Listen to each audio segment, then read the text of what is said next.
Good morning, everyone. This is Nikachu, Merfolk Master. Oh my god. The news just broke out. Arcum's Astrolabe is banned in Modern. And not much really else happened in all the other formats. But yeah, we got the BNR announcement today, so brew yourself up a cup of coffee. Let us talk about this, because this is still not the biggest BNR announcement that I was expecting, but still a very big one. It's going to have an enormous ripple effect on Modern, and it's going to be really interesting not only to analyze, but to see how Modern is going to shake out with the banning of Arcum's Astrolabe, which of course was chaining down the absolute, like, I don't know, one of the most hated cards of the format, Blood Moon. And with Blood Moon unchained, it's going to have an enormous effect on this format. So let us talk about it. Grab yourself a cup of coffee wherever you are, whatever time of the day it is. It's all right. It's always a good time to grab a cup of magic. So good morning. Yes, good morning, stream team. Good morning, Dexter Johnson. Good morning, Ancorian Hero. The early fish gets the worm. Remember, the early worm also gets eaten, so it can work both ways. So thanks, everyone, for joining me right now. We got the Pessimist Scientist subscribed for the second month at Tier 1. Thank you very much, Pessimist Scientist. Where's my branding? Thank you very much, Pessimist Scientist. Thanks for continuing to join the wave. Where's my other branding? Boom. Awesome. And also Monster CC also joined. So Pessimist Scientist for 2 months in a row. Monster CC 2 months in a row. Thank you very much. I appreciate your support. And I know you absolutely love the coffee shows. You love the morning shows. That's what we're here for. Let us keep the coffee conversation going. And we're going to have quite a conversation. I think basically today is just going to be dominated by the BNR announcement that we got, because this was pretty big news.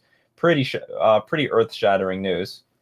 Let me edit my stream info for a little second. So, I mean, let me find the news period. We can start from the top. All right. Here we go. July 13th. Hold on, can I make this a bit clearer? Not really, but whatever. So July 13th, 2020. Ian Duke's always hit there to break the good or bad news. We can get through just some of the more boring announcements. The two big ones are basically Modern and Pioneer for two completely different reasons. But in Historic, what I found interesting was, okay, of course they banned Winota. Winota is basically gone. Goodbye, Winota. I think we can enlarge this. So Winota has been banned. This is nothing unexpected. Winota was just an absolute brutal pile of shit in the Historic format. All the games were terrible. The people, oh, you can interact with it. No, not really. No, not really. It's very hard to interact every single turn. I mean, yeah, you can bounce it one turn, because you have to do it pre-combat. All right, you bounce Winota. All right, they don't attack. They don't do anything. Winota comes back next turn. They attack with any random creatures. You're dead. You're always dead. You have to be really lucky to not be dead. Fire's Invention is also banned. And so the interesting thing is that, okay, I understand Winota needs to be banned. Why Agent of Treachery? Agent of Treachery I thought was only a big deal because of Winota. But if Winota's banned, why not? Who cares what Agent of Treachery? What would it do? Nothing, right? So I'm very, I don't understand this banning. I think actually it should be taken off the ban list. Now, here's an interesting thing. Nexus of Fate just goes straight banned. They did not even give it a chance. Usually in Historic, it goes from legal to suspended, from suspended to banned. As we see, like with Winota here, is banned from suspended. They just gave the big fuck you to Nexus of Fate. You're fucking gone, Nexus of Fate. Goodbye. They didn't even want to. They knew the writing was on the wall. This card has been such a problem just historically in Magic the Gathering for so many formats, and not even they said, okay, it's over. It should just be banned from all formats just because you're so annoying and you've caused so many problems. It's just bad game design. You get to shuffle this thing back into your library. It was like one of the first cards ever printed where people just built a deck without a win condition to exhaust you from even wanting to continue to play the game. Once your opponent demonstrated a Nexus of Fate loop where they're just going to take extra turns to keep playing Nexus of Fate. Effectively, you cannot win anymore, even though they can't either, and then it became like a waiting game, which usually the non-Nexus Fate player resigned to. So anyway, a really stupid card. Very interesting decision here. They've decided to weaken the red-green aggro deck, which is the best, I think the best deck in Historic, by taking out the Burning Tree Emissary effect. So this is like Manamorphose on a creature. You get to play multiple creatures in a turn, get really ahead of your opponent very early on in the game. On the other hand, this is very easy to block, honestly. Like even if they have a really big, if they have a fast start of a bunch of small creatures, you can reasonably trade the creatures away and stabilize your life total. Still, this is going to take all the explosive starts out of the Historic deck. Jeff Hoagland says this was a stupid ban. You shouldn't ban Burning Tree Emissary. You should ban Embercleave. Embercleave is actually the card that is makes it difficult to block mid-range decks. Very difficult. Like, you could have a plan of blocking, but blocking is stupid because you never know when they're just going to play Embercleave and then render that useless. So that's an interesting opinion that I think they should have taken into account. But without a fast start, maybe Embercleave is not going to be as strong. We're going to have to see how it shakes out. Remember, Burning Tree Emissary is suspended. It's not banned. So if nothing changes with the red-green aggro deck, if it's still a problem, they could unban Burning Tree Emissary and then ban something else. Popper, the Pony format Expedition map is banned to hurt Tron, and Mystic Sanctuary is banned. I know a lot of people are calling for this thing to be banned. I don't know why. I don't really play the format. Okay, let's lightly talk about Oath of Nisa, and I can even see from, like, you know, the comments right now, Pioneer is in bad shape right now. Like, they needed help. The people who want to play Pioneer are having like a really hard time. Actually getting tournaments going. A lot of tournaments are failing to fire. And so anyway, it's look, Pioneer needs some help, and maybe it was because, how about this? It's possible that R&D made their decision ahead of time before they heard the community's cry for Pioneer's help. After, like, it wasn't until that Pioneer, until the BNR announcement, the announcement of the announcement came, that everyone was starting to make their opinion about Pioneer. Hey, Pioneer's in trouble. We can't fire the events. There's only like 3 decks in the format, and they're all combo decks. This is really unfun to play, etc., etc. And maybe now Wizards has the information that they can look at to determine if they need to make further bans, because I don't know if Pioneer's voice was strong enough prior to this announcement, and therefore we got the lamest fucking unban of all time. Like this is pathetic. I don't even know if this is a good thing to unban. Maybe it's fine given the current environment, but I think the correct plan was to at least do something to the Inverter deck, and at least to the Lotus Breach deck. Those decks are stupid. So anyway, Oath of Nisa is unbanned to help the Nykthos decks, which I don't know if you want to give them help. I think that's a crazy idea. Not only that, I really don't like Oath of Nisa basically turning decks into 5-color decks. The thing I hate the most about Oath of Nisa is that you may spend mana as though it were mana of any color to cast Planeswalker spells. I actually don't like that part of the card. I think that is a stupid part of the card. So effectively, green decks with all their Nykthos mana can cast anything that they want. I don't even like this unban. I think it's a stupid unban. I know a lot of people are like, well, Oath of Nisa is stupid on the ban list. I think it's okay. I think it's reasonable given how strong Nykthos green decks are. But you know what? They're not strong at all anymore. So maybe they're just trying to give it a little shot in the arm, give it a little help. So yeah, Oath of Nisa is unbanned. But I don't think that's going to change the opinion. There's so many people who are very upset about.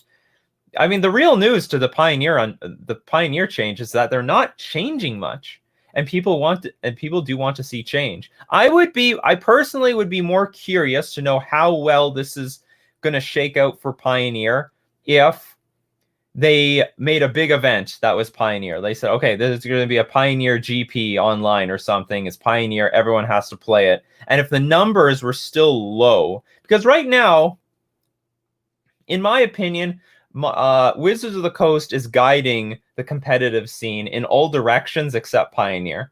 They're pulling a lot of, like, especially, you know, for Standard, and you could say, you know what, Legacy and Modern are firing fine. Pioneer is the one that needs a lot of help. But I'm just curious if Wizards guides more really important tournaments towards Pioneer, would that help boost some numbers if they, you know, offered the right incentives for people to play Pioneer? Because I think Pioneer right now is in a casual state that's competing with Historic. It has like very similar feels to it, and obviously the community realizes they're putting a lot more attention into Historic than Pioneer, a lot more attention.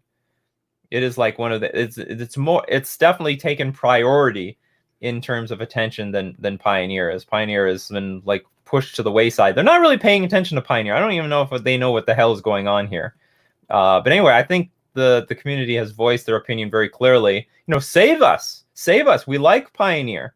We bought the cards, but we can't play with them anymore because you basically made these really strong combo decks render them useless. So anyway, Pioneer still in a shithole. Not going to change very much. But I would still be curious to know if Wizards guided the community to play Pioneer for competitive reasons. Because right now, I think it's in a deep casual state right now. It's like in the same state as Pauper is at the moment. Would that help the Pioneer numbers? Because at the moment, like, yeah, they are failing to fire big time, failing to fire everything big time. Hey, Mikey J, thanks for subscribing 2 months in a row. I appreciate it. And I guess that means I need to make like 2-month badges. You know, got to get the special stuff out. Thank you very much, Mikey. I really appreciate it. Thanks for continuing to join the wave. So this BNR Pioneer feels fucked. Yeah, basically, I agree. It's in trouble. It was already in trouble, and it's not. It most definitely didn't get any better. So Naja Fan says is it a hot take to say that people complaining about Inverter are just salty mid-range players? You should probably ban Dig Through Time, but people out here are calling for a full ban onto Inverter of Truth, which is plain stupid. Well, the problem is, like, this is an aggressive combo deck, and unlike Splinter Twin or most combo decks, this is very difficult to interact with. Like Inverter of Truth and Thassa's Oracle, like, you can't like spend a removal spell or any generic answers on this combo. There are answers out there, but they're weird, and they can't be slotted into every deck. And I have to admit that the Inverter deck is really aggressive. You know, when I played a lot of Modern in the history of Modern, and Splinter Twin did not get like combo off on turn 4 nearly as often as you would think. It was very slow. In fact, very often they would combo off on turns like 8, 9, 10, 11, or 12. So when they combo off, it was really late in the game. But Inverter I had so many matchups against Inverter where they're so aggressive. They get the Inverter out on turn 4, and they're already threatening to kill you next turn. Or very, very, very soon. It was a way more aggressive combo deck than I thought it was going to be. So they forced the issue really fast. And by the way, they do that pretty often with Dig Through Time. So it is reasonable, and I do think it's reasonable to weaken the deck by banning Dig Through Time and Treasure Cruise, especially since most decks don't even play those cards anyway. I mean, sure, they play a few copies in Blue-Eye Control, but like, okay, whatever. They lose those cards. Big deal. All the other combo, like, I guess another problem is that Dig Through Time, like, when I was looking at the recent like Lotus Breach decks, they're not really running Dig Through Time anymore. They've evolved away from it, so you still have to ban other cards.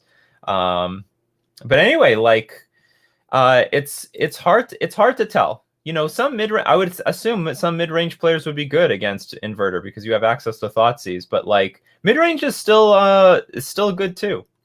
I think I don't mean like it's well positioned, but like you should have mid-range in your format. I think mid-range is very, very important. I think it's accurate to say that when mid-range is one of the better archetypes, that the format is in a pretty good place, because if you're dying all the time to really quick combos, really quick aggro decks, and you feel helpless, well, the format gets really stupid if they cannot adjust to it. And we've had quite a bit of format for months in Pioneer, and it doesn't look like they're adjusting appropriately. There's just not enough tools to beat all these combo decks. And remember, there are 3 combo decks. There is the Inverter deck. There is the Lotus Field deck, and there is lastly the mono white Heliod deck that can randomly, like it's an aggro devotion deck that can randomly kill you with Heliod and Walking Ballista. So I mean that's a pretty big deal. It's a pretty big deal, and I feel for all the people who play Pioneer on a regular basis.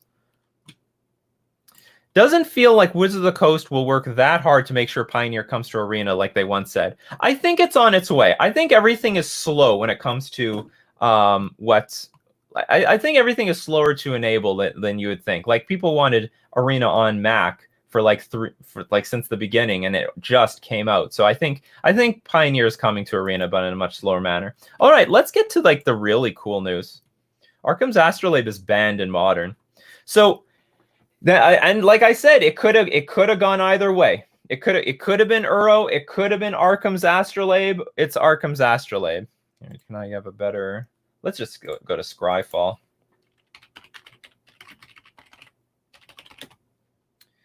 Arcum Astrolabe, goodbye. You're fucking gone now. You've already been a pain in the ass in basically every single format you were created, and you know, it's the design of this card. The problem is that you can use any generic mana. I'm curious to know if this would have been nearly as strong as it claimed to be if it was you had to pay a snow mana and tap it to add 1 mana of any color. Why is it one of anything? Why is it not? You can just add a random green, a colorless. You can add any mana and then it transforms it into colored mana. I think that is a bit ridiculous.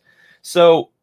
But Arcum's Astrolabe, I knew that one day it was going to get banned. And then I'm pretty sure it's people like Harry MTG who said it was never going to get banned. It's banned now. But here's the interesting thing. They had the choice. Ban Uro, ban Arcum's Astrolabe. If they banned Uro, I'm certain we would still see Arcum's Astrolabe decks. Because like there were still snow decks prior to the existence of Uro. But now the real question is, are there still going to be snow decks or even Uro decks after the banning of Arcum's Astrolabe? It is possible that they have banned 2 cards at once. It is possible. I think the people who have held on to their Uros, it still might not have been good enough, because who will want to play Banned Control in Modern without Arcum's Astrolabe? Let's be serious here. Who is the biggest winner out of Arcum's Astrolabe? This was the card holding down Blood Moon. This was what kept this card in check. This card saw basically no play, while Arcum's Astrolabe completely invalidated it. Completely invalidated this card. So Blood Moon is coming back, and every deck that is more than 2 colors is now going to have to think twice, because Blood Moon is now going to be a huge dynamic changer, big time. And what is the deck that benefits best from Blood Moon's unbanning?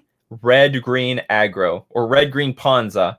Ponza, I think, is now going to be one of the best decks in the format, if not the best deck in the format. And will they run Blood Moon? Will they continue to run Magus of the Moon? But the point is, they are still going to be that sort of Blood Moon deck, and they are going to chain a lot of decks down. And I would not... You could still run Uro in your, your Banned Control deck, but do you want to take the chance?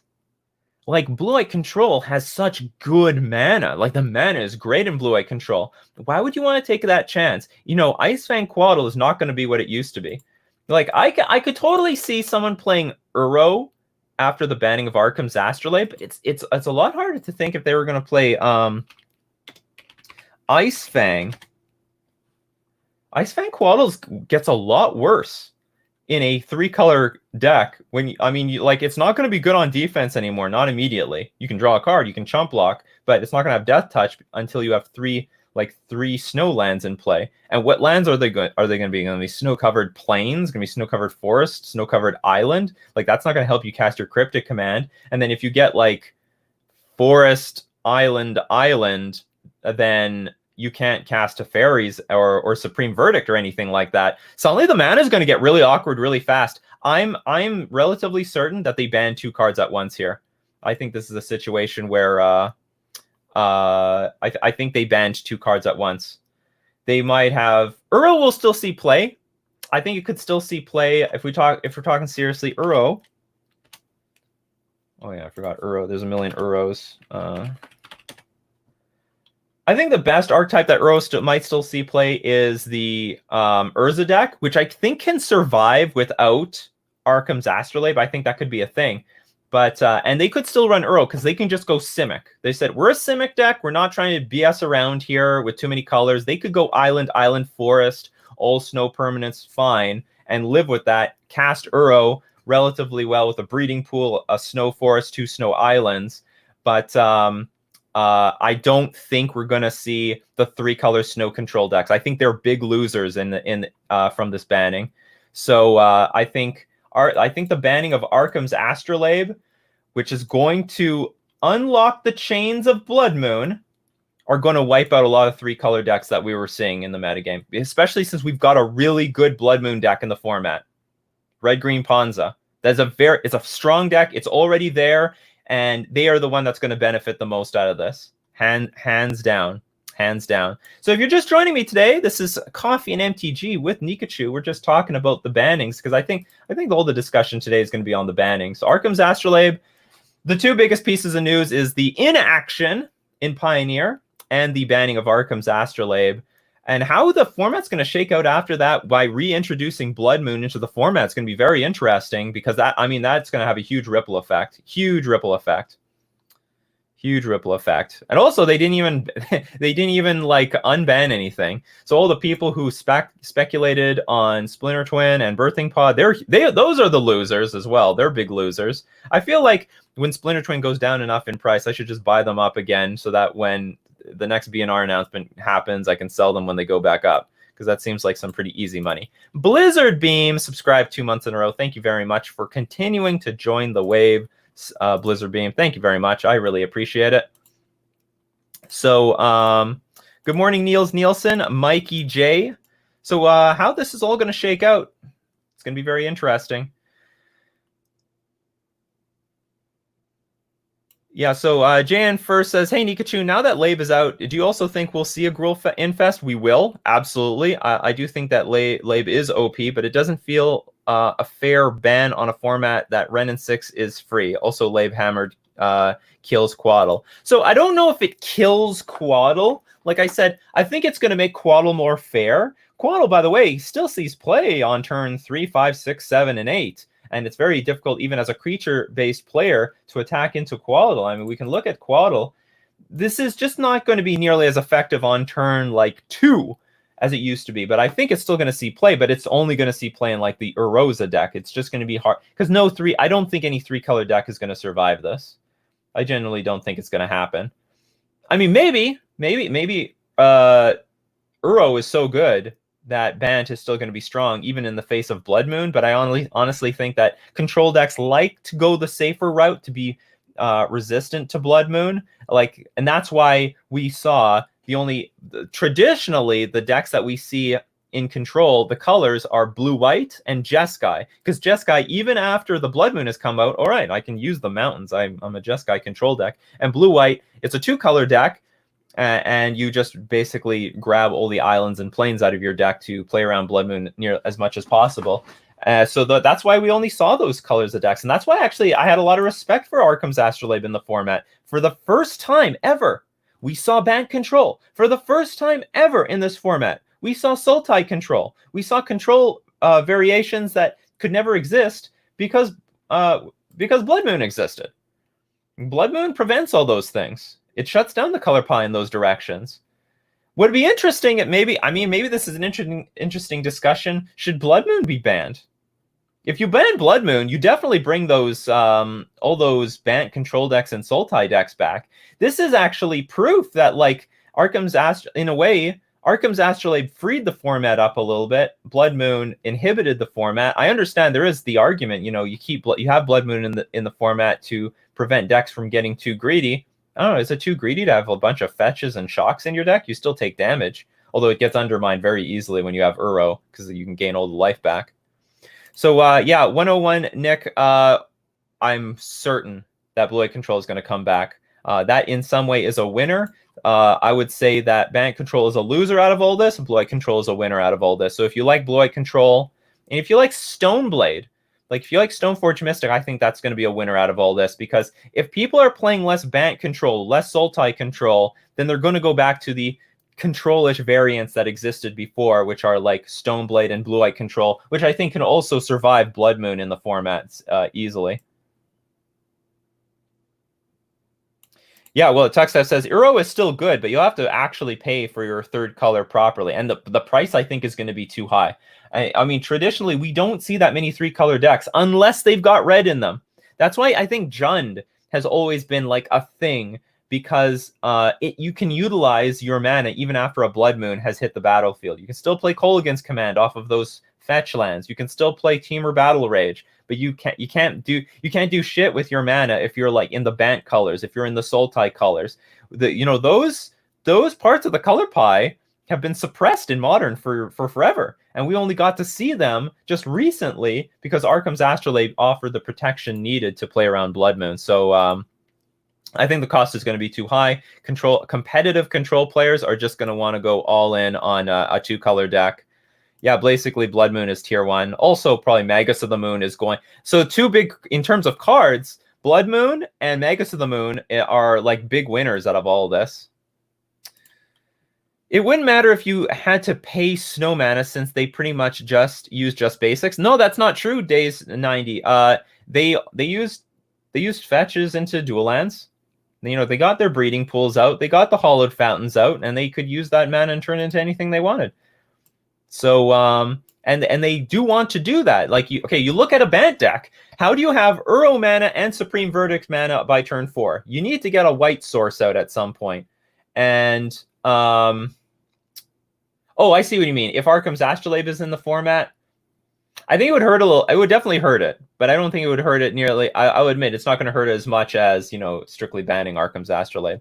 I think it would matter, but I mean, I'll agree. Like, it will not matter that much. They will happily live without it. Let's see the comments and questions. Mikey J. So with the ban of Astrolabe, how soon do we have to wait for the calls to ban Blood Moon to begin? Well, the problem is they're probably not going to ban Blood Moon. I mean, people have been calling for this card to be banned for forever, and it's just not going to happen. It's just a fixture of Modern. I mean, okay, I don't want to say it will never happen, because if there's one thing I've learned about the BNR announcements from Wizards, is that anything can happen. They can do anything that they want.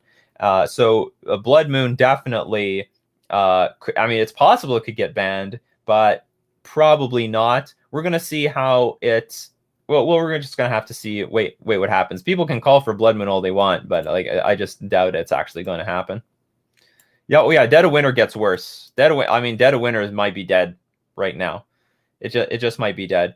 It's going to be very hard for, like, I don't know what deck wants to use this anymore. Because if you're usually just playing at least blue, so are you blue-black? So maybe if there's a blue-black deck, that might be possible, but I don't know if the payoff is there, because blue-black only had a justification because they're playing with Icefang Quaddle and Uro, so and Veil of Summer. So there was actually a good reason to go that direction if they wanted to go blue-black. But now they don't get to play with Icefang Quaddle. They don't get to play with Veil of Summer because they don't have their Arcum's Astrolabe to help fix their mana.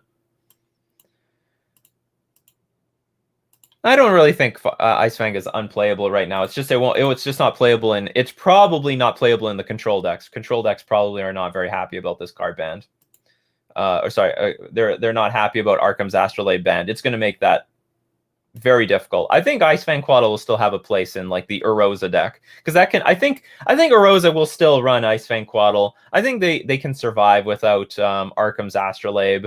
It's another hit, of course. They're not going to be happy about that, but the Uro decks are very, very strong. They've got a lot of strong cards in them already. They can still play with Icefang Quaddle. They still have Urza. They have Uro. They've got Emery. So they still have a lot of tools to work with. That will still be a deck, and I think that's going to be the new home for Icefang Quaddle.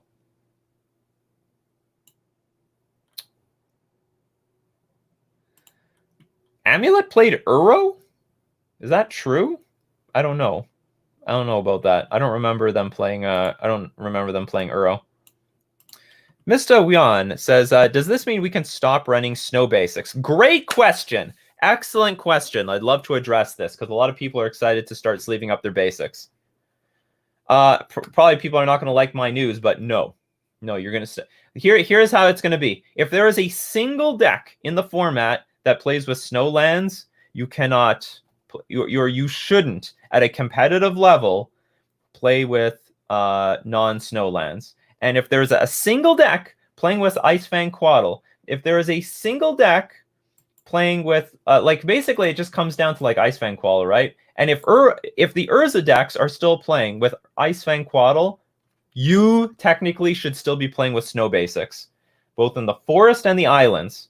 Now, like I said, burn players technically for the longest time should have been playing with snow basics because Scred Red was a deck in modern, not a popular deck. So you're not giving up a lot of EV playing with regular mountains, but it's technically there. And if you play a regular mountain on turn 1, then your opponent knows you cannot be Scred Red. Impossible. So technically, you should have always been playing a snow mountain to be potentially any archetype in the format. And make no mistake, like there's a lot of the snow decks are going to get reduced, but I don't know if it's going to go to 0. And technically, I think all the snow decks have to go to 0 presence in the metagame for you to reach for like regular basic lands. I actually don't and I honestly don't think it's going to happen. I think we are still going to see snow cards. I think Icefang Quaddle is going to survive the Arcum's Astrolabe ban. I'm not sure, but I'm pretty sure it's going to still be pretty damn good. It's still a 2-mana flash creature that draws a card. It's still a damn good chump blocker against aggro decks while you wait to get the snow basics out or to get your game plan going on. The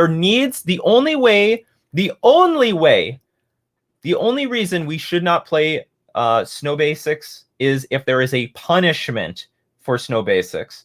But there is no punishment for it. There is no punishment. Where's my snow basic island? Am I just writing this out wrong? Snow. What is it called? Oh, snow covered. Thank you, Javid. So let's get the snow cone one. So in my opinion, so long as there's one archetype in modern that's playing this, you should technically be playing with snow covered islands at a competitive level. And I think maybe Jund can go back to their old swamps, because I don't know if there's going to be a good justification for any deck to be playing with snow covered swamp.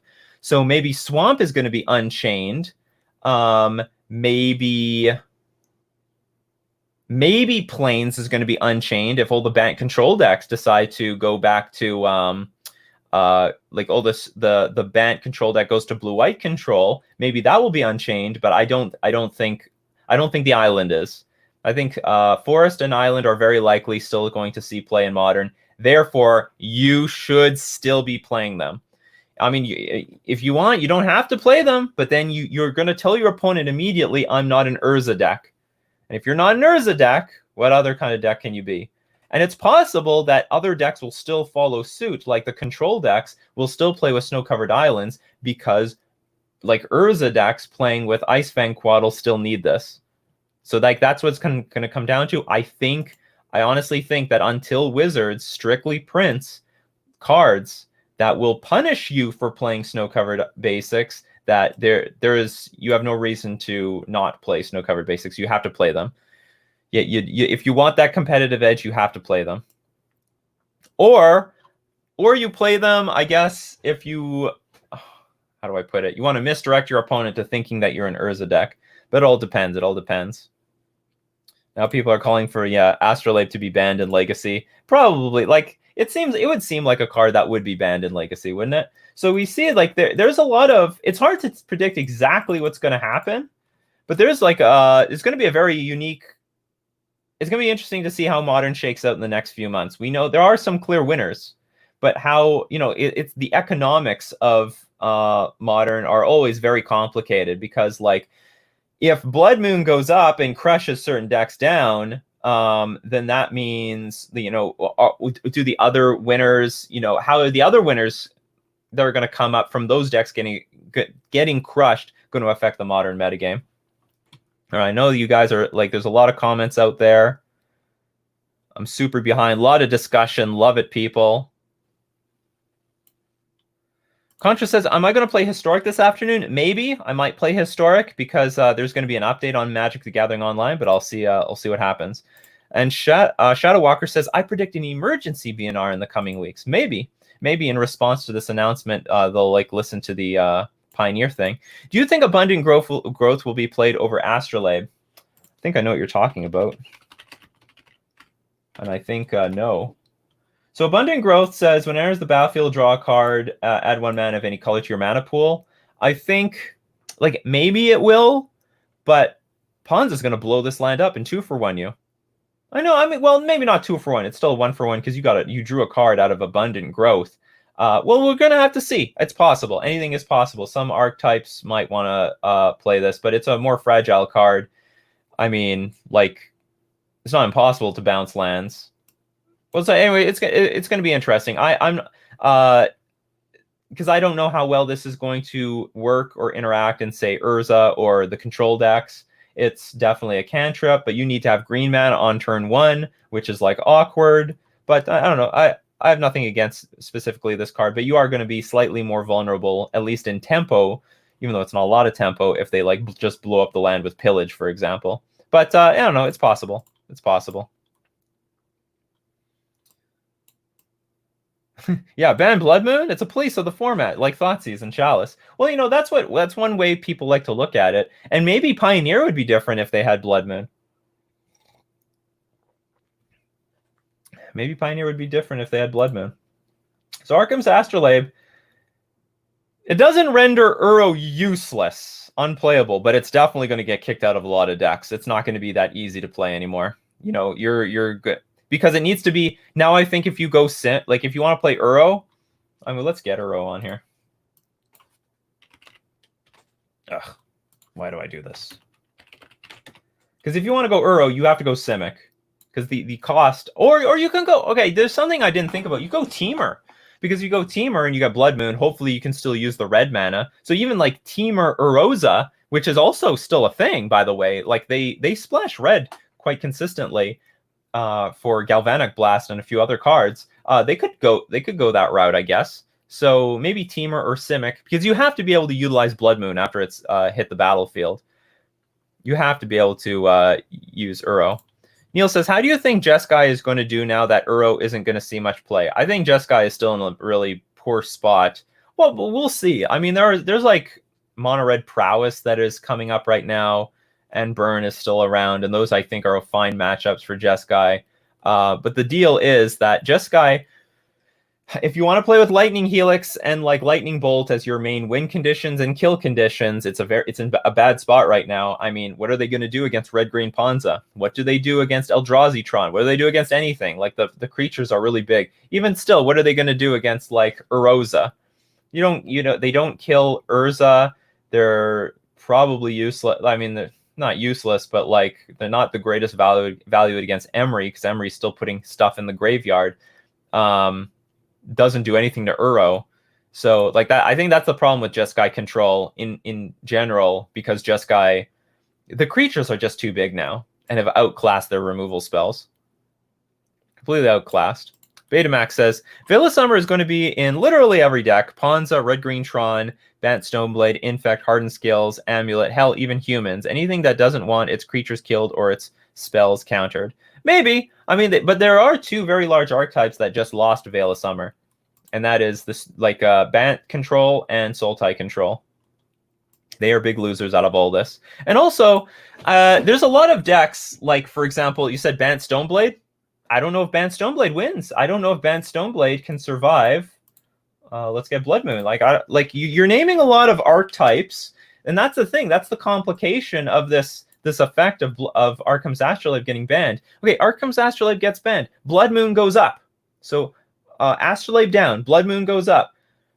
Now you're terrified of Bant Stoneblade, but is Bant Stoneblade still going to be around because it's a 3-color deck? I don't think so. I think Bant Stoneblade Snap goes to blue-white again, because they're not going to take the risk. I don't think the risk is worth it. Like, the deck was pretty good. The deck was really good as a 2-color control, like a 2-color like mid-range control deck. I don't think they should take the risk of playing Uro. Now that is a really large liability. They just snap lose when Blood Moon hits the battlefield. They should go blue-white. That's not going to happen anymore. So if they don't splash green, you don't have to be afraid of Veil of Summer using Arcum Stoneblade using Veil of Summer. G-Tron probably is still going to be around even in the face of Blood Moon. It gets weaker for sure, but not that much weaker. We should know, just understand that Tron doesn't snap loose to Blood Moon. They just snap loose to Blood Moon plus a clock, which by the way, the red green aggro can do. So that probably is going to hurt the green Tron players, but of course they can survive even through a Blood Moon. And Amulet gets fucked. Amulet does not like this news at all, because now that Blood Moon is back, like, this is the card that just kills them. Just kill them. So, like, I actually think the banning of Arcum's Astrolabe is going to effectively hurt Veil of Summer's chances, because any deck that wanted to go banned or splash green or do any of that, you gotta answer Blood Moon. Gotta say hello to Daddy over here. That's basically how it is. Blood Moon is definitely going to put a huge hurt on the Veil of Summer decks. Make no mistake about it. There's going to be less Veil of Summer, because if you want to splash green for that card, it's going to come at the cost of just completely losing the game. Oh, by the way, Blood Moon doesn't give a fuck about your Veil of Summer. Does not at all. I cast Blood Moon. Oh, in response, I play Veil of Summer, and the Blood Moon player's like, I don't care. I don't care. It does nothing. It does nothing in this matchup. Boom, you lost. Good game. Well played, basically.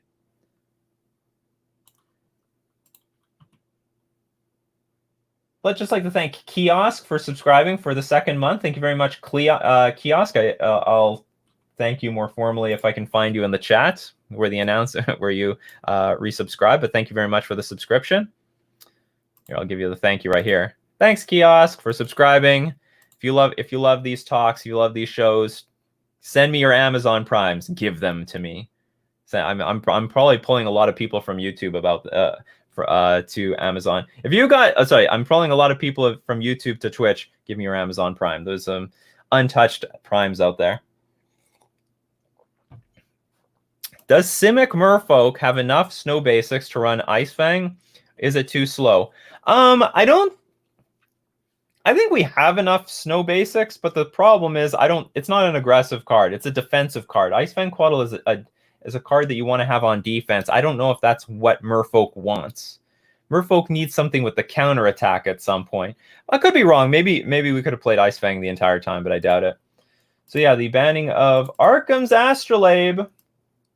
This is bigger news. Maybe this was the right decision, because now that you look at it and you start talking through the archetypes that, like, if you start looking at the archetypes that survive, they have effectively significantly weakened Uro, and they have effectively weakened Veil of Summer, because without Arcum's Astrolabe around, people just cannot splash willy-nilly the green splash for those cards. They just can't do it anymore. It's going to come at a cost. Master of Waves gets better. That's true. Master of Waves is going to definitely come back.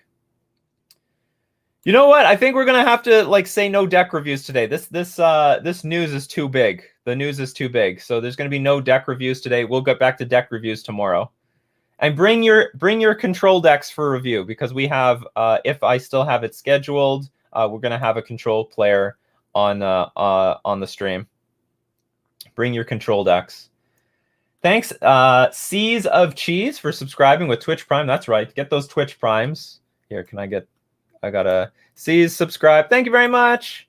Thank you very much for joining the wave, Seas of Cheese. That's a pretty sweet name, too. And also thank you very much to Thomas T98 for subscribing for 2 months in a row. I just started Twitch, people. I don't have any people subscribe for a year in a row, because I just started last month. I'm on my way. But awesome. Thank you very much, everyone, for the support.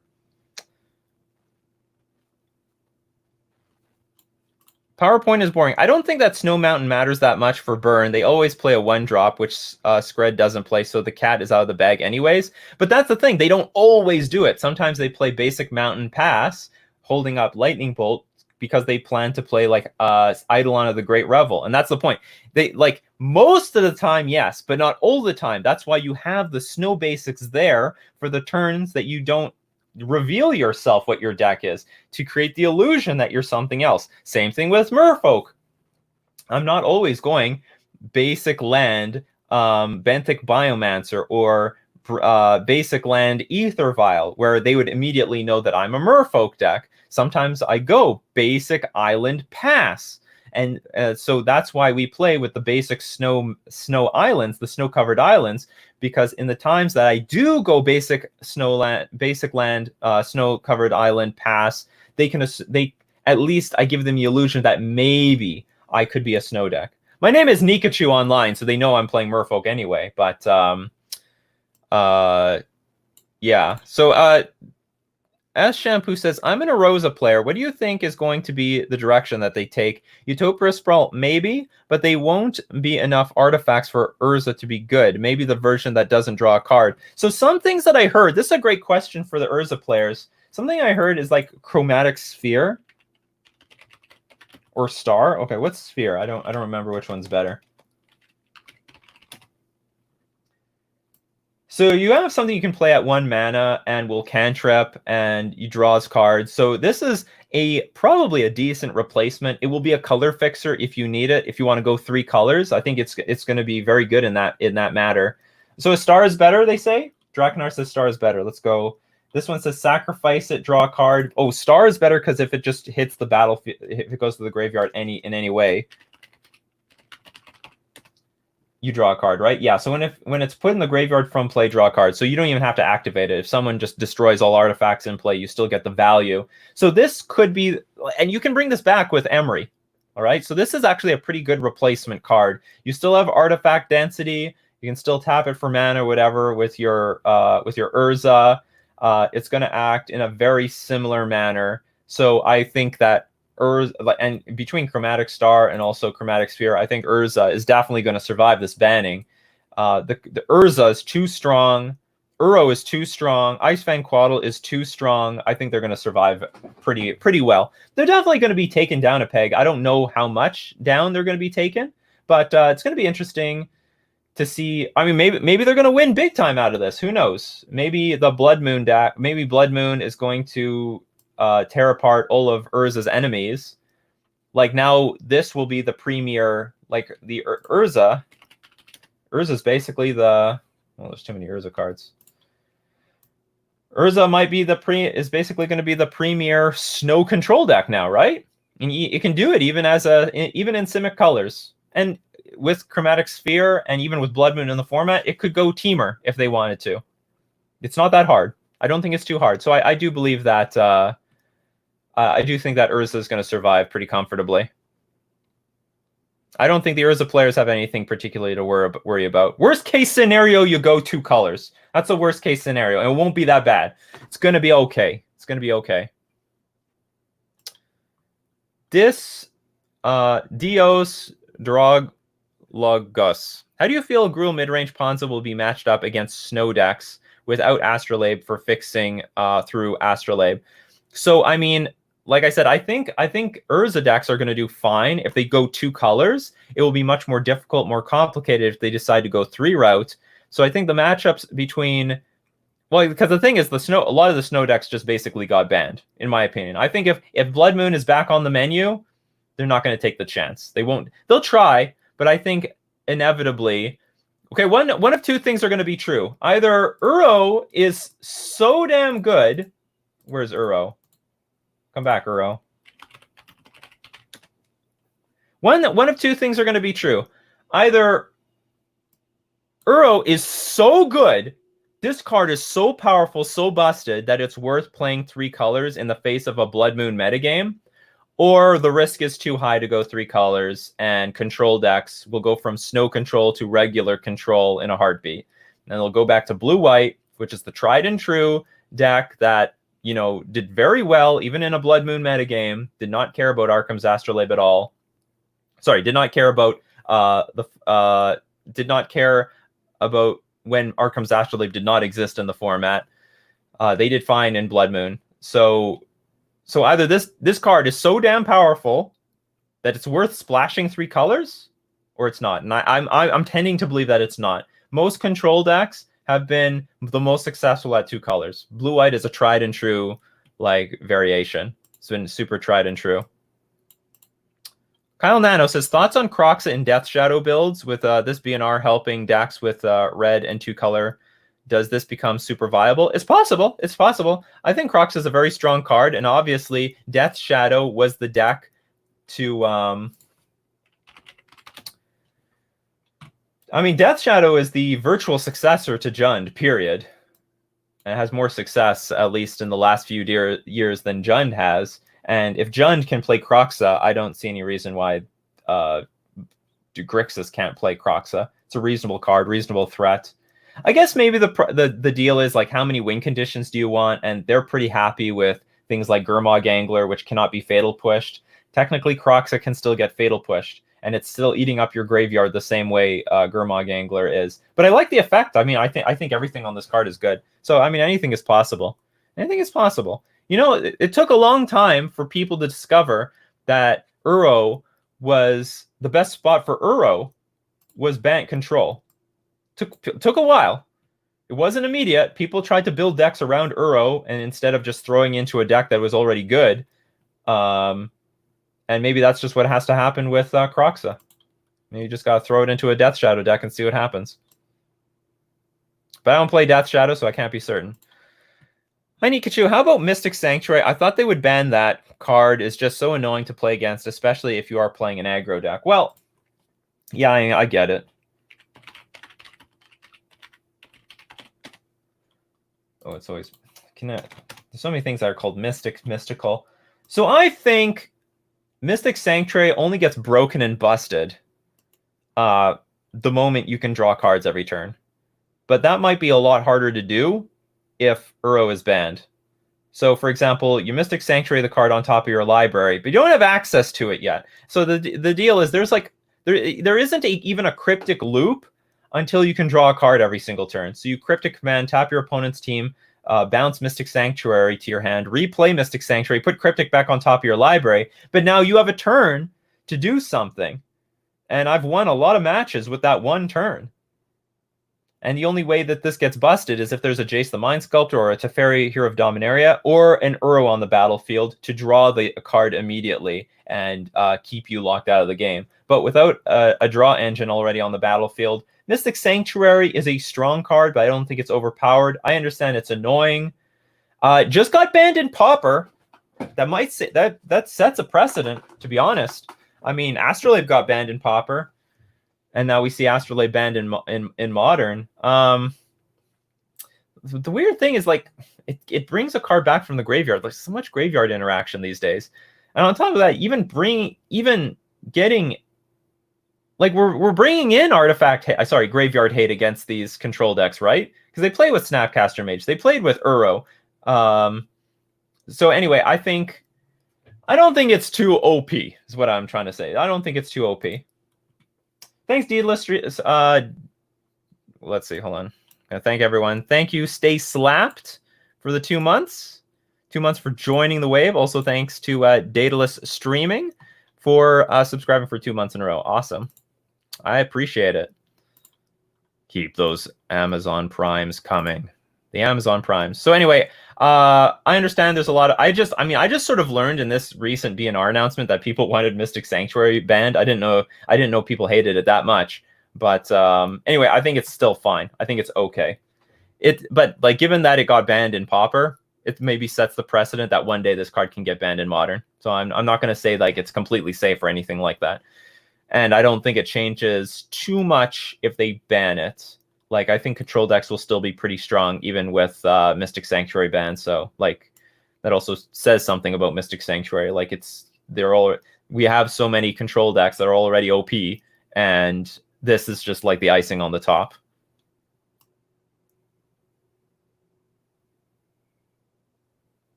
Ponza sounds fun to play. Well, it's fun for one person, I'll tell you that.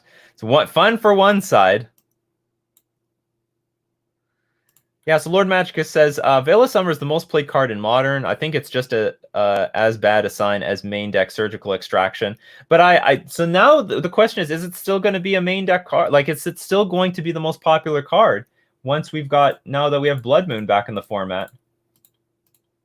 Oh, come on. Where's my Blood Moon? I sincerely believe that this is going to crush the number of like Veil of Summer decks. Redhead Kid YouTube, Red Green Ponza is Red Green Aggro, the deck that plays with like Glorybringer and stuff. Mathematics says, is it time to try an updated version of your Is It Merfolk deck with Blood Moon? Great question. And the answer would be yes. I think so. And I'm hoping that Blood Moon is going to hurt the Eldrazi-tron decks enough that having Lightning Bolt as my premier removal spell won't be such a liability, because that's always the problem. That was my main problem with playing the deck. That Lightning Bolt was a really crappy removal spell. Doesn't kill Uros, Titans, doesn't kill what's it called? Dryad of Elysian Grove, doesn't kill Urza, doesn't kill anything. Lightning Bolt doesn't kill Thought-Knot Seer, Reality Smasher is bad value against Matter Reshaper, but all those decks are not happy to see Blood Moon. So with Blood Moon unbanned, we could look at Is It Merfolk maybe making like a real push like right now to be an actual deck in the format. I wasn't thinking about that. I'll definitely look into that. Definitely gonna look into that. Maybe that should be what we play today. Try to play with Blood Moon and Merfolk again. Pessimist Scientist says, a lot of MTG players ask for bans all the time. In your opinion, what are the fundamental rules that would justify a ban other than people thinking a card is busted / broken? So my well, I mean, everyone has a different opinion about this. So I think of two things. I first think of the ecosystem of the format. I do want it to be relatively as large and as wide as possible. I want there to be a lot of diversity, even if people think like the format is a hellhole, because the only people who will say it's a shit format would be the competitive players that can. I'll tell you this much: the more diverse a format is, the more competitive players complain, because all of a sudden there is no one deck that just easily wins like they do in standard. Like the pros strategy for forever is to play the tier 1 deck that's clearly winning and then just pick up wins against everyone who doesn't play tier 1 decks. That's basically their strategy. And then when there is a format with 1 million decks and they're all relatively in the same level of power and strength, that's when they start complaining, oh, the format's too diverse, this is stupid, we need things to control this and stuff like that. I would actually prefer a larger format, more diverse format like we do with Modern, because that just creates larger tournaments. And I think it creates more interesting gameplay. So I like to have things as blown open as possible, at which, I mean, I think Modern, even though people were calling for bans, I think Modern was still in a good spot. So I think things should be banned for diversity's sake, but I also think things should be banned for, how do I put it? I think if the card is theoretically too good and the deck is theoretically too good, it should also be banned. I think you should ban certain decks that have a really high win rate, even though that it also hasn't shaken up the format at all. So for example, I think Krark Clan Ironworks should be banned immediately. When Wizards sees that one player is winning at like 90%, ban the fucking thing, because other people are going to buy into the deck, and then at some point, everyone who's bought into the deck will now prove that it's really good, take over the metagame, and then they have to ban it, and everyone who bought into the deck like lose out big time. So even though if a deck is like a very small portion of the metagame, if it's a large portion of the winning metagame, I think it should be banned. Things like Lantern Control, for example, not a very large portion of the metagame, but in the top 16s of tournaments, it was always there, much higher in presence than other decks because it was so damn strong. And I could say the same about a lot of other archetypes. You should start axing cards for even if it's not a large portion of the metagame, and even though it's not like hurting the diversity of the format at a competitive level, I think it should also be axed. But you know what? I think a lot of other, I think that's just my opinion, because I'm the one, maybe it's biased in some way, because like people like me we're against Splinter Twin because I'm always facing this deck if I'm deep in a tournament and against good players Splinter Twin was a weapon. It was dangerous. Against ponies, okay, I can beat all those ponies day and night. But when I'm up against someone who's really good with this deck, which happens, I think, right now in Pioneer with Inverter, the Inverter archetype, sure, you can beat all the ponies you want. That doesn't mean that the deck is fair. Inverter in the hands of a strong player will fucking crush you. And that's the big deal. And so long as those players are still around and basically, you know, sucking up all the top spots in tournaments and keeping the deck a presence, that's a problem. That's my opinion. But you know what? I'm open to other opinions. I'm not going to say my opinion is like the best opinion for bannings, because bannings, of course, are so political. It's such a political issue. You know, there's so much on the line when it comes to bannings. Like there's money and time on the line. There is experience. Like, you know, if you invested so much time and experience into a Splinter Twin deck for 3 years and your deck gets banned, like now what do? You got to start all over again somewhere. Got to start all over. It's got to hurt. It's gonna hurt. As an E-Tron player, I feel like E-Tron is in the worst spot because of the Blood Moon meta. I wouldn't say it's in the worst spot, but it's not in a good spot. You're not going to be happy that Red-Green Ponza will be the best deck in the format, and I think it's going to be the best deck in the format. So E-Tron definitely loses. I'm gonna have a video on this. And I would definitely say that E-Tron is in the top 5 of losers in this spot, but you can still survive. You have you can still play with Expedition Map, which can find a basic wastes, and you can do a lot off of that basic wastes. So it's not the end of the world, but you're definitely, I think E-Tron is one of the losers in this. But I would not be surprised. I would not be surprised if E-Tron is still a very strong archetype even after Blood Moon comes back, because let's not forget, like, I think Eldrazi-Tron was still a pretty big deck even before Modern Horizons came out. I could be wrong. I think War of the Spark came out, because it was so close. War of the Spark came out, gave them Karn the Great Creator. They did really well, even though Blood Moon was around. And then Arcum's Astrolabe comes out, and they did even better. But I think they're still going to have a presence in the metagame. Definitely a presence in the metagame. Stay Slaps has 160 viewers. Yes, everyone's really excited to hear about the Arcum's Astrolabe news. Do you think Stoneforge Mystic will make a comeback? Absolutely, 100%.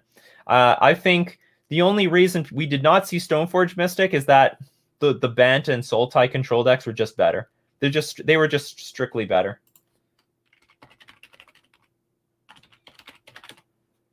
There was no reason to go like Stoneblade when clearly these Uro decks were just better. And I understand these Stoneblade decks are not control, but they have a lot of control-like elements to them. Like, they're very damn similar people.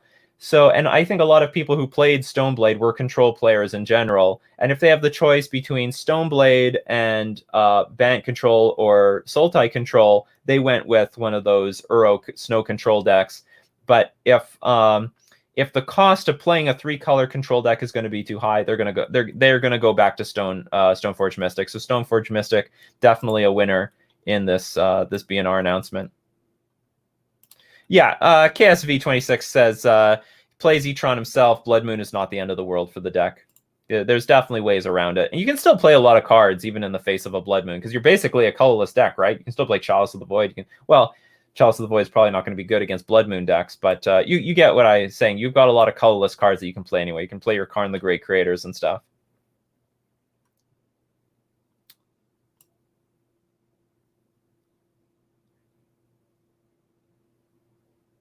Just looking at...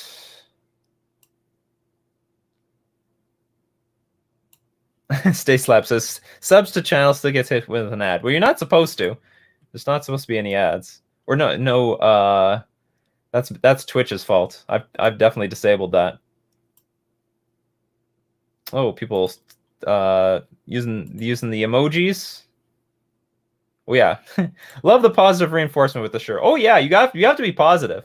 Like, I don't understand why everyone's so pessimistic. If there's something people, I mean, I understand I get pretty negative on Nikachu news, but that Nikachu news does not reflect me as a person. I am definitely in the optimistic. I'm usually optimistic about things, not as pessimistic. Gotta always look on the bright side. I think you're gonna go further in life in general if you are a glass half full than half empty person.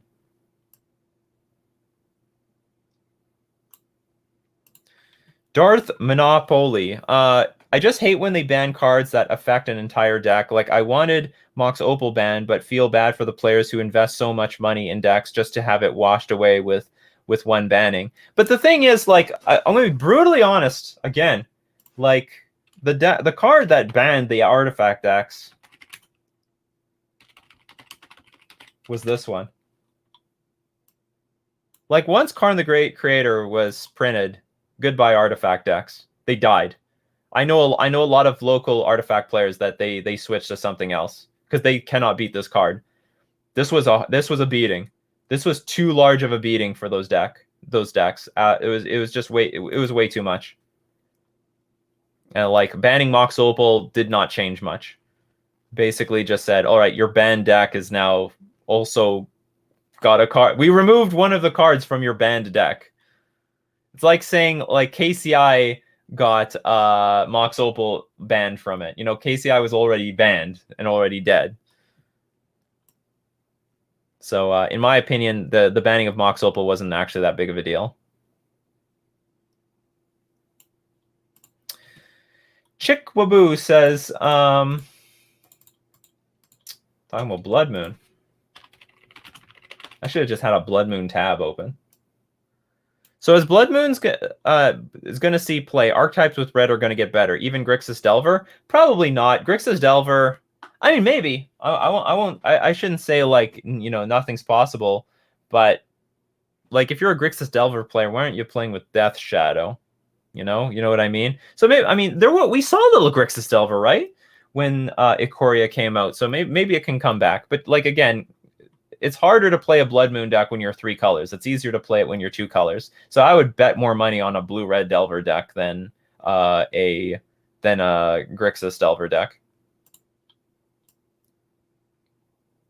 Oh, James the Damon. Oh, I thought it was just answering a question. That's all good. We've been around for a while.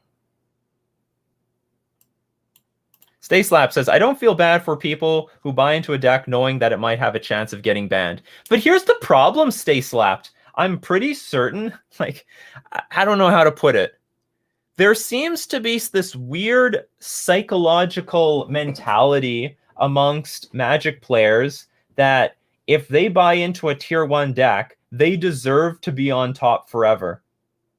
Like every single player, I see this every single time, and it's so vocal. It's so vocal. If someone buys into a deck that's tier 1, they're like, no, they can't ban any cards from my deck. That's impossible. They just can't. It's not going to happen. It's just not going to happen. They can't do it. So what's the like? There's some psychological problem with people that they think if they buy into this deck. And by the way, if there's something everyone should know is that the top tier 1 deck cannot stay on top forever.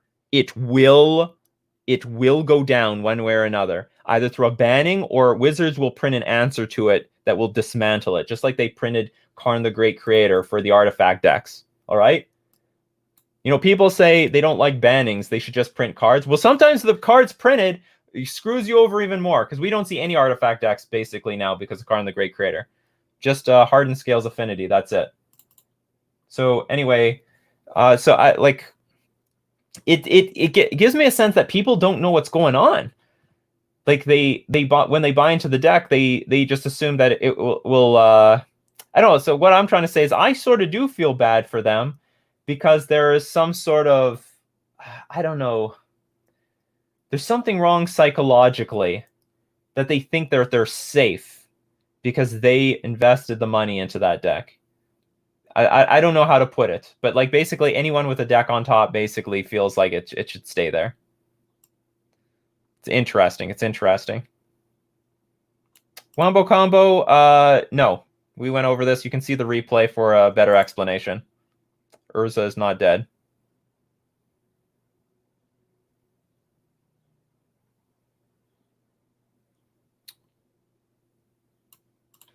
Would Chandra's Incinerator builds need Blood Moon? I don't know if they need Blood Moon. Make no mistake, like Burn, you can use Blood Moon.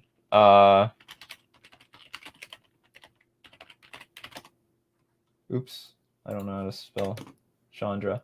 So I heard, like, you know, these Chandra Incinerator decks are coming up. I have not personally run into them yet, but, you know, hell, I understand it. They could definitely be a thing. I mean, of course they can use Blood Moon, and probably they should. Probably Burn should be running a few Blood Moon in their sideboard. Can't say for sure, but it probably doesn't hurt. Unless the whole format adjusts to the point where Blood Moon is not that effective, because just the threat of Blood Moon is strong enough to prevent people from getting weak to Blood Moon. So I think that's going to be it for today, because I have to take a break for my I need to take a break for my gameplay, which is going to happen a little bit later. But if you want to watch this live, come over to twitch.tv/Nikachu MTG. We do this Monday, Tuesday, Wednesdays, Thursday, Fridays, 11 o'clock a.m. Central Standard Time. And gameplay, we have gameplay on Monday, Wednesday, Fridays. But I'm warning you, we're going to change the time. I think I'm going to have gameplay starting at 12 o'clock or 12-ish. So that in the future, we just do the Coffee and MTG stream, and then we immediately move into gameplay, and we just move from there. So also, if you're on YouTube, let me know. Like, what do you think about these bannings? What do you think about the banning? The bannings were like, is this good for you? Is this bad for you? I don't know. We need to hear some opinions. I'll definitely have more videos being rolled out in the next few days about the winners and losers out of this BNR announcement, and just some like more thoughts about the BNR announcement in general. But yeah, thanks everyone for joining me today. It was a really great discussion. We had a lot of fun. Hope you had all your coffee ready. I enjoyed my coffee. I should have sipped it more. I'm going to drink more of it during my lunch break. Thank you everyone for the subs. I hope I thanked everyone. I hope I didn't miss anyone. I hate missing people, because I really appreciate everyone who contributes to the channel. And so we're going to do the ceremonious raid. But don't worry, I'm coming back in about 30-40 minutes. I don't know what I'm going to play, because Magic the Gathering Online might be in update mode. So who am I going to send y'all off to? I'm going to look for... I'm glad everyone came. This was like the biggest Coffee and MTG I ever had on... this is the biggest Coffee and MTG I ever had on Twitch. So that's pretty cool.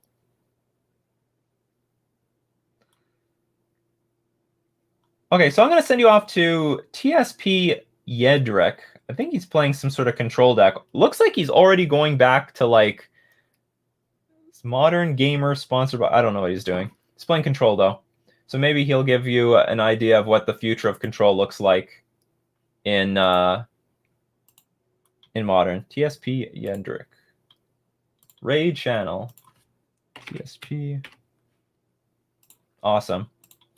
So again, thank you very much, everyone, for participating, being part of the discussion. And we'll definitely get back to deck list reviews on like tomorrow. I'm going to have a control player guest tentatively tomorrow. So I hope you bring a bunch of control decks, and it could be anything. This control player loves to play controls of all variants, and we'll get his opinion about the Arcum's Astrolabe ban and how that's going to affect control as well. So it's going to be really exciting. I hope to see you tomorrow. So thank you very much. And until then, I will see you at the next cup. Take care now. Bye-bye.